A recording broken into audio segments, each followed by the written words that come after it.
శ్రీ గురుభ్యో నమః. శుభం బియాతో.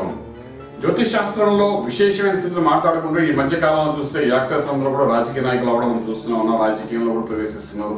కొంత ధనం ఏర్పాటు చేసుకుని, కొంతమంది అయితే రాజకీయాలు వెళ్తే బాగుంది, కొంత ధనం ఏర్పాటు చేసుకున్న కొంత యాక్టర్స్ అయితే వ్యాపార రంగంలో ముందుకెళ్తే బాగున్నారు, ధనాన్ని ఇన్వెస్ట్ చేస్తే బాగుండు. ఈ విధంగా ఎన్నో రకాలుగా అనుకుంటున్నారు. అంటే ఇక్కడ యాక్టింగ్ అన్న యాక్టర్గా ముందుకెళ్ళడానికి కొన్ని గ్రహాలు అనుకూలిస్తాయి, రాజకీయంగా ముందుకు వెళ్ళడానికి ఒక నాయకుడు అవ్వడానికి కొన్ని గ్రహాలు అనుకూలిస్తాయి, వ్యాపారం చేయడానికి కొన్ని గ్రహాలు అనుగురించి మనకు చాలా అవసరం పడుతుంది. సో వీటన్నింటిని మిక్స్ చేసేసుకుని ఇందులో ఉన్న వాళ్ళు అందులోకి వెళ్ళడానికి, అందులో ఉన్న ఇంట్లో రావడానికి చేసే ప్రయత్నంలో ధన నష్టము, అంటే యోగం లేకుండా వెళ్ళడం అవుతుంది కదా, ఒక భ్రమలో ఉండడం, ఇవన్నీ మనం సర్వసాధారణంగా చూస్తుంటున్నాం. అలాగే ఫెయిల్ అయిన వాళ్ళు ఎంతోమంది యాక్టర్స్ ఉన్నారు, అలాగే సక్సెస్ అయిన యాక్టర్స్ కూడా ఉన్నారు. సక్సెస్లో మనకి ఎన్టీ రామారావు గారు కనబడుతుంటారు, అదేవిధంగా జయలలిత గారు కనబడతారు, ఎంజీఆర్ గారు కనబడుతూ ఉంటారు. అలాగే ఫెయిల్ అయిన యాక్టర్స్లో కూడా చాలా మంది కనబడుతున్నారు, వాళ్ళ పేర్లు ఇక్కడ ప్రస్తావించక్కలేదు. అయితే ఇక్కడ పవన్ కళ్యాణ్ గారి విషయానికి వచ్చినప్పుడు మాత్రం మనకి ఏంటంటే, ఇక్కడ మకర రాశి ఒక వృశ్చిక లగ్నం, ఒక మొండైన లగ్నంలో గురుడు ఉండడం, ఇదంతా ఒక విశేషమైన స్థితి అని చెప్తామన్నమాట. ప్రస్తుతానికి ఆ గురువు యొక్క మహాదశ కూడా నడుస్తుంది. ఈ గురు మహాదశలో ఆయన చేసే ప్రయత్నంగా ఏంటంటే, ఇంతకుముందు కూడా మనం మాట్లాడుకున్నాము, 2018 నుండి ఆయన యొక్క గ్రహాల అనుకూలత చాలా బాగా ఉన్నాయి. ఒక ప్లానింగ్ ప్రోగ్రామ్ ప్రాపర్గా చేసుకోకపోతే మోస్ట్ సక్సెస్ఫుల్ పర్సన్ అవుతారని ఇంతకుముందు ఇంటర్వ్యూలో మనం చెప్పుకున్నాము. అయితే ఇప్పుడు ఆయన జనసేన సమితి కింద అన్ని భాగాలలో ఒక్కొక్కటి విభజించి అందరినీ డెవలప్ చేయాలనే ప్రయత్నంలో ఆయన ఆంధ్రప్రదేశ్ వస్తానని ప్రయత్నం చేస్తున్నారు.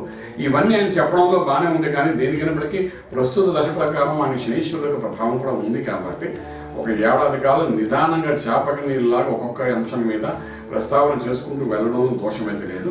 కానీ దీనికి బలం అనేది ఏర్పడేది మాత్రం 2018 ఫిబ్రవరి తర్వాత. ఇంత ముందు కూడా చెప్పుకున్నాం, మరొక్కసారి చెప్తున్నాము, కొంచెం ఆచితూచి వ్యవహరించడం అనేది చాలా అవసరం ఉంది. ప్రభుత్వంలో కొంతమంది రిటైర్ అయిపోయిన పర్సన్స్ ఎవరు, ఐఏఎస్ ఐపీఎస్ ఆఫీసర్స్ అలాంటి వాళ్ళు, అలాంటి వాళ్ళు కూడా కొంచెం దగ్గరగా చూసుకుని కొంచెం ఐడియాలజికల్ థింకింగ్ తోని ప్లానింగ్, డిజైనింగ్, ప్రోగ్రామింగ్ చేసుకుంటూ వెళ్ళడానికి ప్రయత్నం చేయగలిగితే కనీసం ఆయన ఈ అసెంబ్లీలో ఒక పట్టు ఒక భాగమైన ఎమ్మెల్యేలతో ముందుకు వెళ్ళడానికి అవకాశం ఉంటుంది. రాష్ట్రాన్ని ఆయన జయిస్తారన్న విషయాన్ని పక్కకు పెట్టినప్పటికీ కూడా కొంతమంది సపోర్టర్స్తో అసెంబ్లీలో ముందుకు వెళ్ళడానికి అవకాశం కనబడుతుంది.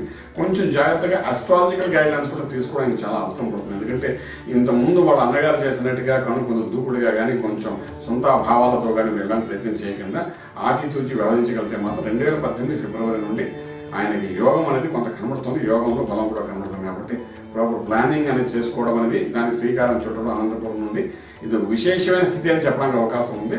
బట్ దీని యొక్క రిజల్ట్ మాత్రం 2018 నుండి స్పీడ్ అందుకునే అవకాశం ఉంది. ఏదైనా కొంతమంది రిటైర్డ్ పర్సన్స్, ఐఏఎస్ ఐపీఎస్ ఆఫీసర్స్ని, ఆస్ట్రాలజికల్ పీపుల్ని, అదేవిధంగా ఆధ్యాత్మిక చింతన చేసే వ్యక్తులతో కూడా కలిసి కొన్ని ఐడియాలజికల్ థింకింగ్, ప్లానింగ్ అని చేసుకుంటూ ముందుకెళ్ళగలిగితే మాత్రం రాష్ట్రానికి ఉపయోగపడే వ్యక్తిగా డెఫినెట్గా సక్సెస్ అనేది పొందే అవకాశం ఉంది చెప్పగలుగుతాం. ప్రజల యొక్క మన్నన కూడా పొందే అవకాశం ఉంటుంది. శుభం బియాదు. పూర్తి వివరాలకు సంప్రదించండి Shri Vedamata Gayatri Jyotishyalayam, Brahmasri Mantha Suryanarayana Sharma, lake view apartments, 4th floor, Chitrapuri colony, Kajaguda, Delhi public school ప్రక్కన, నానక్రామ్ గూడ, హైదరాబాద్. Phone number 8885559147, 8855559148, 9704447001, 9704447002.